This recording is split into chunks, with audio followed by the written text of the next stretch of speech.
Yes, well, as we get older and older, I'm 77 right now. You can't live forever, you know. So if this procedure I'm going to have to clean the blood doesn't work, then I've got probably a few more months to make it before my kidneys shut down, you know. So that's kind of why I'm kind of going along with the interview at this time. You're seeing that what you went through is just too important for people not to know about. Yeah. Yeah. Can you just, can we start at the beginning with your military career and just walk through what exactly your experiences were? Was drafted into the military and got into the U.S. Army. After that, I was sent to the Signal Training Center in eastern United States. What year would this be? 58. I went through the Signal Training course. And at that time, I went through the radio teletype course and also the cryptography course, crypto. They had 5 instructors that were getting out of military service. So they pulled the top 5 students, and I was 3rd in the class. So I got pulled as an instructor. Now, were you at this time also working yet for CIA? No. Not yet? No. After one day, my boss came to me, and he said, how would you like to, make some extra money? And I said, oh, money is good. So he's explained to me that he could put it through, would have to get a top secret White House Q clearance for the job, And I thought, boy, it must be a pretty exclusive thing, And I said, well, what is this? And he said that I'm director for the CIA for Eastern United States, And I said, oh, I didn't know that. And he said, you weren't supposed to. After about 6 weeks, my security clearance came through, and I got my CIA card. It was an ID card, like a credit card, where I could just go up to the door and slice it, walk right in. And my name at that time, I used an artificial name too. Never used my real name.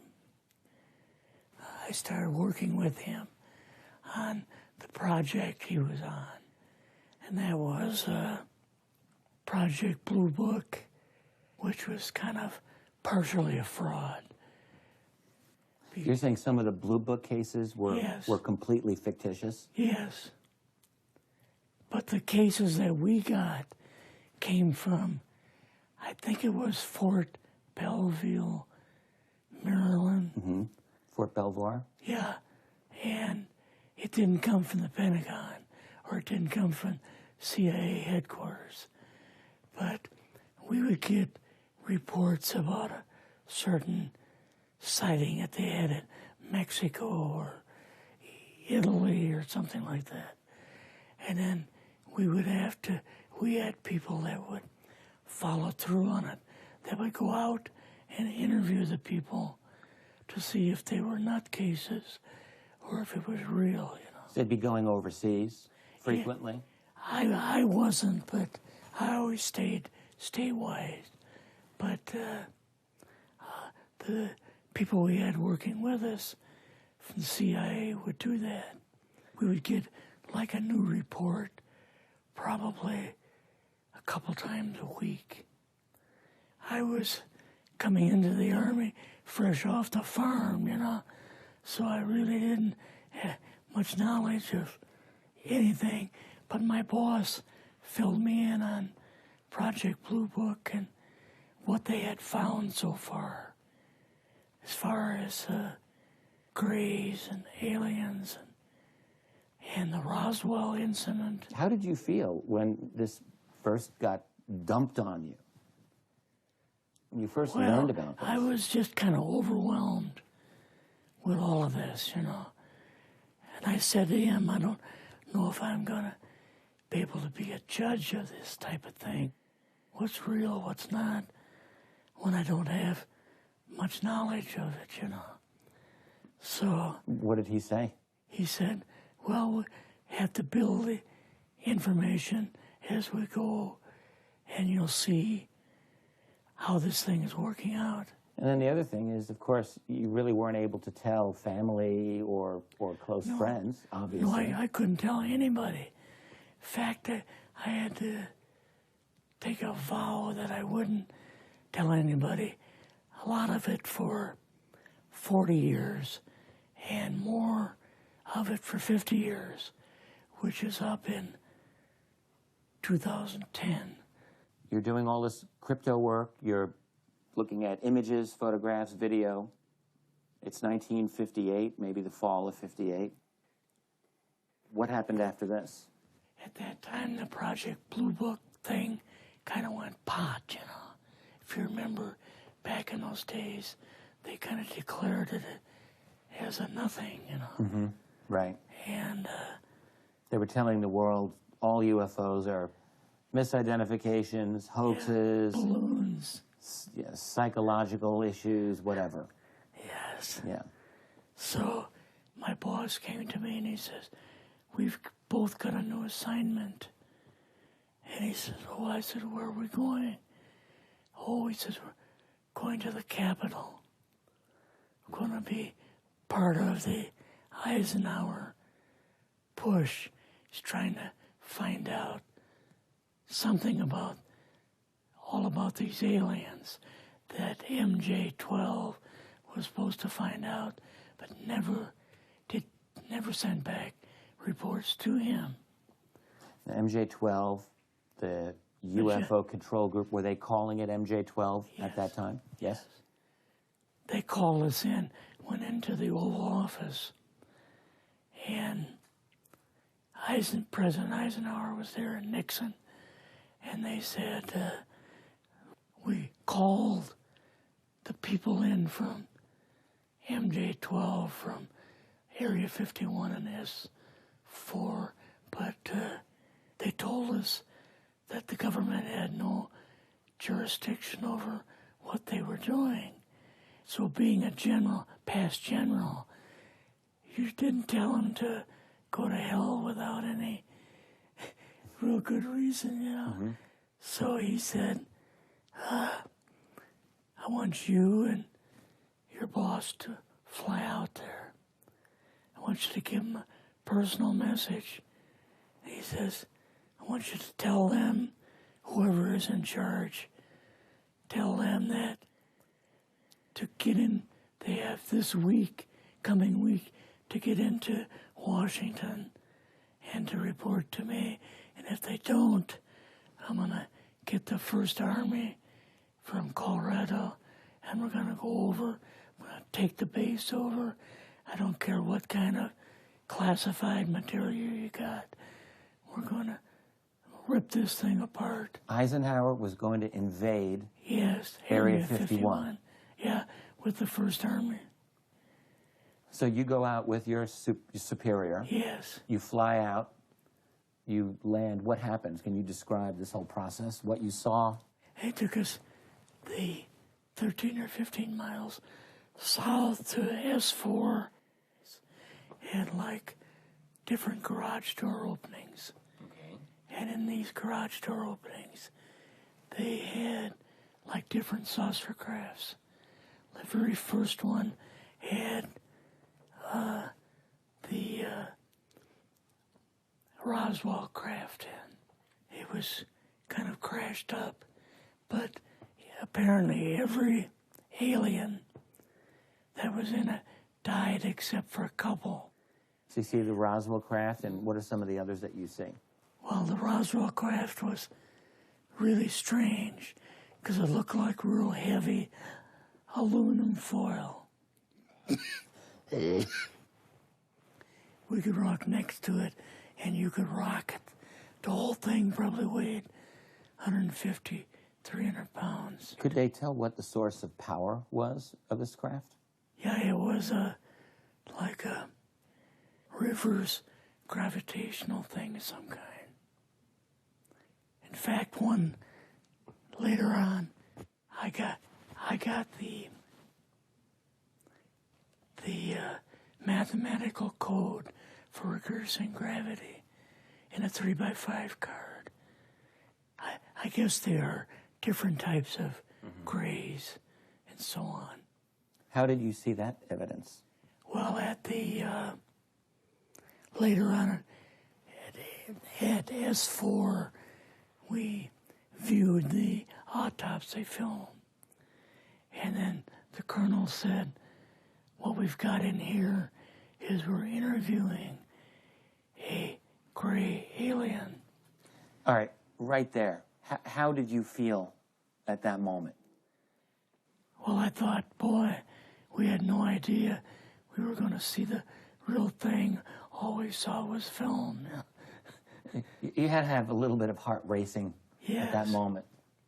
My boss was able to go in and had like a partial interview with him. So what did this gray alien look like? Could you describe him a little bit? This one looked a little bit oriental.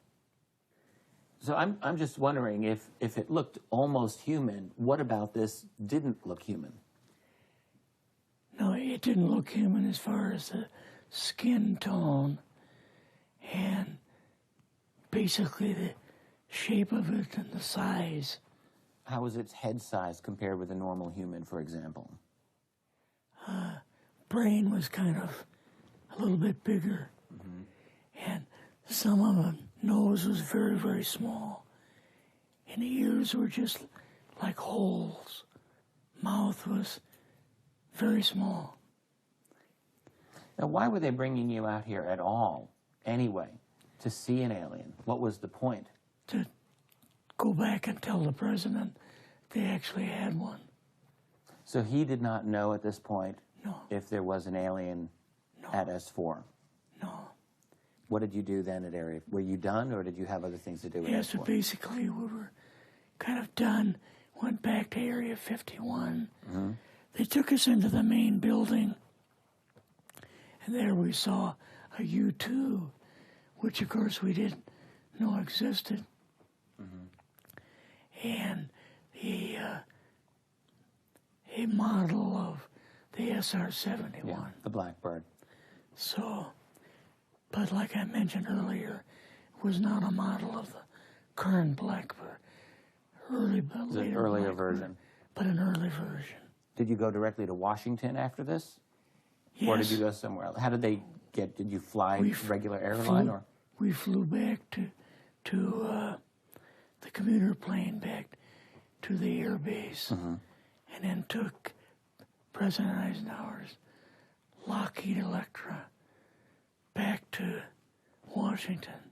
You and your supervisor, Yeah. superior officer, and now you're meeting with the president? Yes. Can you describe this?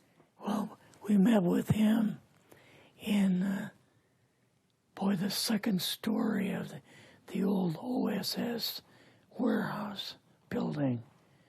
And Eisenhower and Nixon were there. And also Hoover was there. So he asked us what was going on. And we told him about the alien and the whole situation. And the black projects and so on. And he was just totally shocked. He appeared for the first time to be worried. You know, like he was worried. I would think that Eisenhower would, I mean, he certainly knew that flying saucers were real. Yes. He knew that there were aliens. So I guess I'm just wondering, what would he have been, really surprised about? Surprised about the black programs. Eisenhower said, got to keep this thing completely secret. You know, can't talk about this. Your actual name is, I mean, the name you grew up with, that was a different name than what you Yes. had in the... I never used it in the CIA at all. Now, what about today? You're going on the public record, and this is still sensitive information, even though earlier you talked about, you know, security oaths that maybe expire after a certain period of 50 time, years. but you're still concerned. Linda Moldenhauer's phone call, her phone was tapped, and they got my phone number, and through the telephone company, they were able to find me, and so on. When they found you, what happened? I was going to a grocery store. Two guys in a black suits come out of a black Lincoln town car and came over to see me. And they told me that I'd better not publish anything or talk to Linda about any more things. So at that time, I did, you know, I stopped. That was enough to intimidate you. Yes. Rather remain anonymous. Never show my face on anything. Really, thank you for doing this. Yes. This was, I guess, kind of a good idea because I feel much better having talked about it. I kind of feel like there's a load off my shoulders Really? because I had an awful lot of secrets that I had kept over the years.